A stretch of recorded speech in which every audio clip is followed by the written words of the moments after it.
इस वक्त हम सीधे चल रहे हैं महाराष्ट्र के परली, जहां पर केंद्रीय मंत्री रहे गोपीनाथ मुंडे के अंतिम संस्कार की तैयारियां चल रही हैं। स्टेज पर हैं पार्थिव शरीर के पास पंकजा मुंडे, जो कि बड़ी बेटी हैं गोपीनाथ मुंडे की। वो लोगों के अभिवादन को स्वीकार कर रही हैं। लोगों ने यहाँ पर बड़ी संख्या में पहुंचकर ये जताया है कि गोपीनाथ मुंडे किस स्तर के नेता थे। इतनी भारी भीड़ जुटी है यहाँ पर अंतिम संस्कार में शामिल होने के लिए, अंतिम दर्शनों के लिए, कि पुलिस के लिए उन्हें नियंत्रित करना मुश्किल हो रहा है। पंकजा मुंडे ने भी यहाँ जुटे लोगों से संयम बरतने की अपील की है। गोपीनाथ मुंडे के अंतिम संस्कार के लिए 4 बजे का समय तय किया गया है। उनकी बेटी पंकजा ही पार्थिव शरीर को मुखाग्नि देंगी। पूरे राजकीय सम्मान के साथ अंतिम विदाई दी जाएगी जननेता गोपीनाथ मुंडे को। आज सुबह विशेष विमान से मुंबई से लातूर लाया गया उनके शव को और वहां से परली ले आया गया है।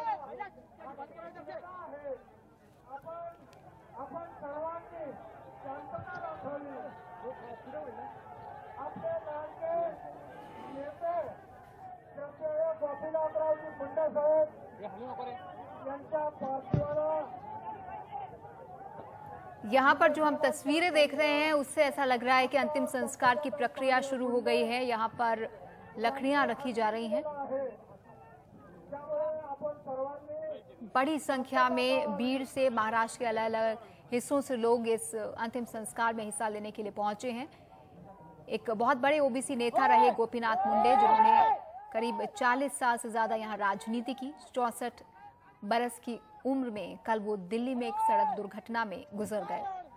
उनके जाने से शोक की लहर बीजेपी के अंदर, उनका परिवार तो शोकाकुल है ही, बीजेपी में भी एक बड़ा धक्का लगा है और भीड़ की जनता भी उस धक्के को महसूस कर रही है, उस सदमे को महसूस कर रही है, जिसका कारण है यहाँ उमड़ी विशाल भीड़।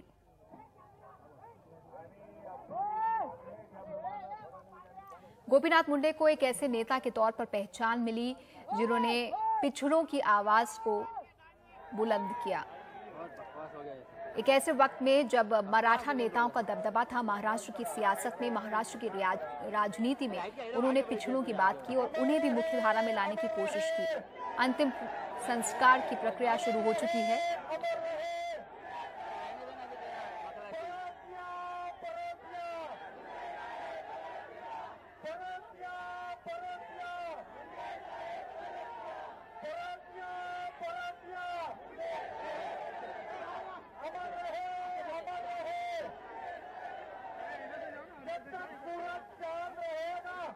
गोपीनाथ मुंडे यहाँ पर आने वाले थे, उनका सम्मान किया जाना था और इसीलिए वो दिल्ली से रवाना हुए थे। एयरपोर्ट के रास्ते में उनकी गाड़ी दुर्घटना का शिकार हुई और वो चल बसे। गोपीनाथ मुंडे पहुंचे जरूर हैं अपने लोगों के बीच, अपनी जनता के बीच, जिन्होंने उन्हें चुनकर भेजा था संसद, लेकिन ताबूत में आए हैं वापस और यहाँ के लोगों की आंखें नम हैं। राजकीय सम्मान के साथ ही अंतिम संस्कार किया जा रहा है।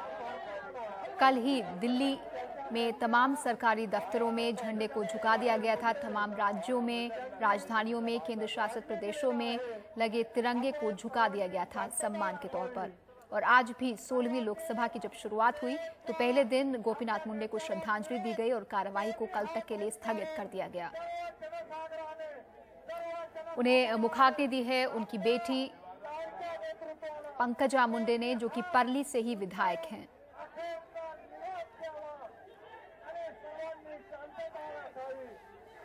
गोपीनाथ मुंडे इस वक्त बीजेपी के एकमात्र ऐसा चेहरा थे जिन्होंने बड़े स्तर पर लोगों के साथ संपर्क किया, जो जनाधार वाले नेता थे और माना जा रहा था कि वो विधानसभा चुनावों में पार्टी की तरफ से मुख्यमंत्री के दावेदार हो सकते हैं। केंद्र में उन्हें बड़ी महत्वपूर्ण जिम्मेदारी मिली थी, पहली बार केंद्रीय मंत्री बने थे और काफी खुश थे अपनी जिम्मेदारियों से। लेकिन मंत्री बनने के एक ही हफ्ते के बाद उनकी गाड़ी दुर्घटना का शिकार हुई और गोपीनाथ मुंडे नहीं रहे।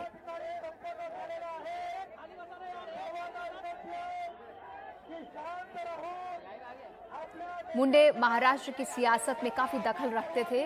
उप मुख्यमंत्री के तौर पर भी उन्होंने यहाँ पर काम किया जब शिवसेना बीजेपी की सरकार थी। यहाँ पर लोगों की इतनी जबरदस्त भीड़ है कि जो लोग मौजूद हैं, जो व्यवस्था देख रहे हैं, उन्हें अपील करनी पड़ रही है लोगों से कि अंतिम दर्शन करने के बाद वो यहाँ से आगे बढ़ें।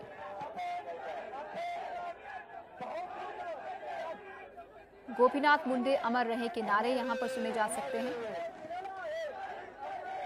मराठा नेताओं की दबदबे वाली राजनीति में एक खास मुकाम गोपीनाथ मुंडे ने कायम किया। एक बड़े ओबीसी लीडर के तौर पर पहचान बनाई, जिसकी पकड़ राज्य की सियासत पर काफी मजबूत थी। और उन्हीं की अगुवाई में महायुति गठबंधन बनकर तैयार हुआ आम चुनावों में, जिसमें शिवसेना तो है ही, साथ ही RPI, Republican Party of India, Shetkari Sanghatana और भी एक दल इसमें मौजूद थे। और इस महागठबंधन ने काफी अच्छी संख्या में सीटें अपने नाम की, 48 में से कुल 42 सीटें जीती और पहली बार बीजेपी ने शिवसेना को पछाड़ा सीटों के आंकड़े में। ऐसे में ये मानकर चला जा रहा था कि मुंडे विधानसभा चुनावों में पार्टी का चेहरा होंगे और उनके इस तरह से चले जाने से पार्टी को एक गहरा धक्का लगा है, खासतौर पर महाराष्ट्र में।